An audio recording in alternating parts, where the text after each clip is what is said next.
L'équipe, j'ai de très bonnes nouvelles à vous annoncer. Il y a de ça quelques mois, je ne sais pas si vous vous en souvenez, je vous avais parlé notamment d'une plainte contre 7 personnes, Céline Pina, qui dans le plus grand des calmes sur CNews, forcément me direz-vous, avait expliqué que tout le peuple palestinien était un peuple de terroristes et que quelque part en substance, eh bien, ils méritaient ce qui était en train de leur arriver. Donc vous me connaissez, j'ai bien évidemment fait ce qu'on appelle un article 40 du Code de procédure pénale, un signalement aux autorités. Parallèlement à ça, j'ai déposé une plainte avec constitution de partie civile auprès du doyen des juges d'instruction. Et regardez ce que je viens de recevoir, un petit courrier, bon j'ai mis une étiquette sur mon adresse, vous pensez bien, un petit courrier du tribunal qui me demande des éléments complémentaires, donc l'instruction est en cours et le procès contre Céline Pina aura bien lieu moyennant forcément une caution, comme à chaque fois qu'on se constitue partie civile directement, puisque nous, on fait le boulot du procureur de la République qui n'a pas forcément voulu se bouger, puisque je le rappelle, il avait classé sans suite ma plainte. J'ai donc décidé d'agir différemment.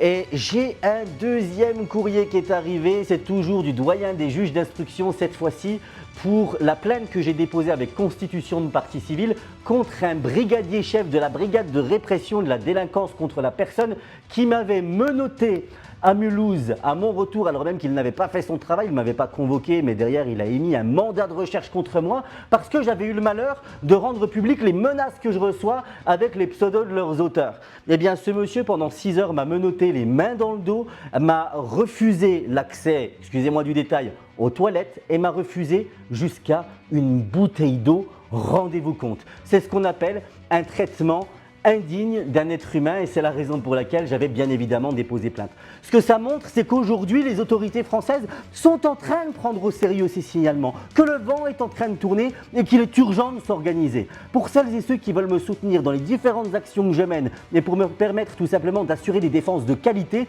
je vous le rappelle, il y a le site qui s'affiche sur votre écran, fil-résistant.fr et sur lequel je vous propose toute une série de produits que je fais dans mon atelier pour faire face justement à ces frais qui sont très importants. Je vous remercie, il n'y a pas de petite commande, je compte sur vous pour le partager un maximum autour de vous. C'est ensemble, unis et solidaires, qu'on va véritablement les mettre en PLS.